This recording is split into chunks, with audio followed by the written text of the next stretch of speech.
अरे भाग्यवान, मेरे जूते कहाँ रखे हैं? मुझे बाहर जाने में देर हो रही है। तभी मालती कमरे में आती है। ये रहे आपकी जूते। मैं इन्हें साफ करने के लिए ले गई थी। अरे वाह, तुम कितनी समझदार हो। मेरे बिना कुछ कहे ही सारे काम कर देती हो। तभी मालती झिझकते हुए रमेश से कहती है, सुनिए जी, आपसे एक बात कहूँ, बुरा तो नहीं मानेंगे ना? अरे नहीं नहीं, बेफिक्र होकर कहो। शादी से पहले मैं अपने मायके में नौकरी करती थी। मैं चाहती हूँ कि अब मैं फिर से नौकरी करना शुरू कर दूँ। वैसे भी सारा दिन घर में बोर हो जाती हूँ।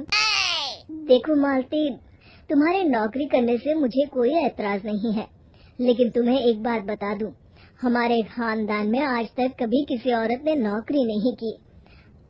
फिर भी एक बार तुम माँ से पूछ कर देखो, अगर वो तुम्हें नौकरी करने की इजाजत दे देती है तो अच्छी बात है। रमेश वहाँ से चला जाता है। फिर उसी शाम मालती अपनी सास के पैर दबा रही होती है। तभी उसकी सास मालती से कहती है, अरे क्या बात है बहू, आज तो ठीक तरह से मेरे पैर नहीं दबा रही। किसी ख्याल में खोई पड़ी है क्या? मैं भी तो जानूं आखिर बात क्या है। दरअसल वो माँ जी। अरे हाँ हाँ बोलो, इतना सोच क्यों रही हो? माँ जी, अगर आप बुरा न माने तो मैं नौकरी करना चाहती हूँ। घर के काम करने के बाद मेरे पास काफी वक्त बच जाता है। मालती की ये बात सुनकर उसकी सास गुस्से में कहती है, अरे बहू, तेरी तबीयत तो ठीक है ना? आज ये कैसी बहकी बातें कर रही है? भला हमारे खानदान में आज तक कभी किसी औरत ने नौकरी की है जो तू नौकरी करने की बात कर रही है, हैं? अरे बहू, तू क्या रिश्तेदारी में हमारी नाक कटाना चाहती है? जितना जल्दी हो सके अपने दिमाग से नौकरी का भूत उतार दे, और अब जा, जल्दी से रसोई में जा, खाना बनाने का वक्त हो रहा है। मालती मन मार कर खाना पकाने के लिए रसोई घर में चली जाती है। अगले दिन, नमस्ते माँ जी, कैसी हैं आप? अरे आओ आओ दिवाकर बेटा, बैठो, मैं तुम्हारे लिए चाय मंगाती हूँ। बहू, जरा एक कप चाय तो लेती आना। फिर दिवाकर एक फाइल खोलकर मालती की सास के सामने रख देता है। ये देखिए माँ जी, ये है पिछले महीने का हिसाब और ये रहे मुनाफे के रुपए। एक बार हिसाब देख लीजिए और इन कागजों पर अपने दस्तखत कर दीजिए। अरे दिवाकर बेटा, मैंने भला आज तक कभी तेरा हिसाब देखा है जो अब देखूंगी? ला बता, कहाँ दस्तखत करूं? तभी मालती चाय लेकर वहाँ आ जाती है और अपनी सास को बिना कागजातों को पढ़े इस तरह लापरवाही से दस्तखत करते हुए देखकर हैरान रह जाती है।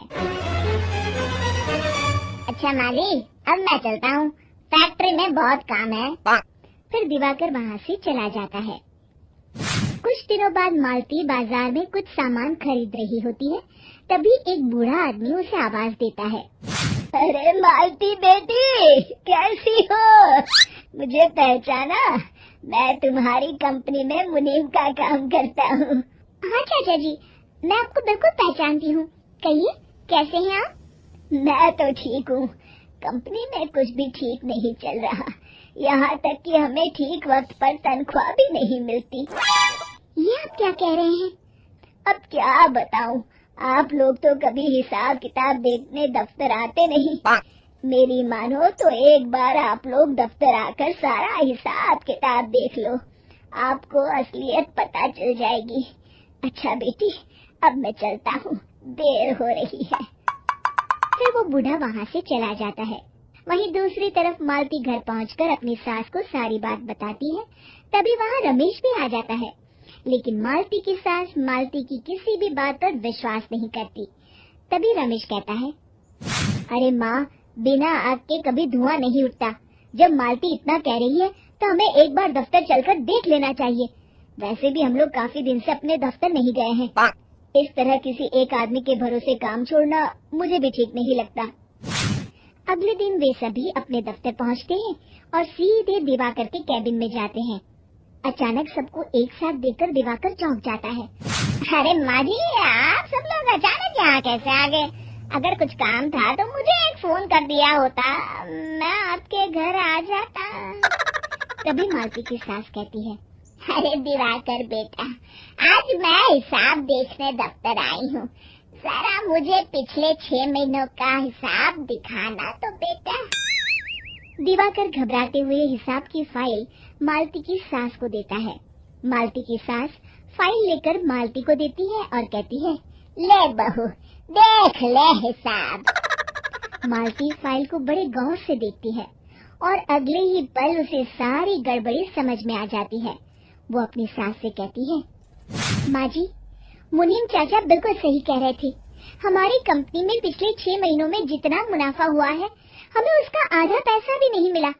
यूँ समझ लीजिए कि 1 रुपये में सिर्फ चवन्नी ही हमारे हाथों में आई है। मालती की बातें सुनकर मालती की सास गुस्से से दिवाकर को पूछती है, क्यों दिवाकर, मेरी बहू जो कह रही है वो सच है? दिवाकर समझ जाता है आज उसका भांडा फूट चुका है। वो गिड़गिड़ाते हुए कहता है, मुझे माफ कर दीजिए माँ जी, मैं पैसों के लालच में अंधा हो गया था। अरे वाह दिवाकर, तू तो एक नंबर का चोर निकला। इतने दिनों से मैं तुझ पर आंख बंद करके भरोसा करती रही और तू मुझे ही चुना लगाता रहा।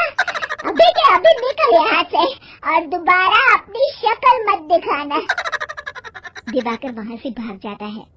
मालती की सास मालती को शाबाशी देते हुए कहती है, बहू, आज मैं समझ गई कि पढ़ाई लिखाई हमारी जिंदगी में कितनी जरूरी है। मैं बहुत किस्मत वाली हूँ जो मुझे तुझ जैसी बहू मिली है। शिक्षा, पढ़ाई लिखाई का इस्तेमाल सही जगह करके हम दुनिया में बहुत कुछ बदल सकते हैं।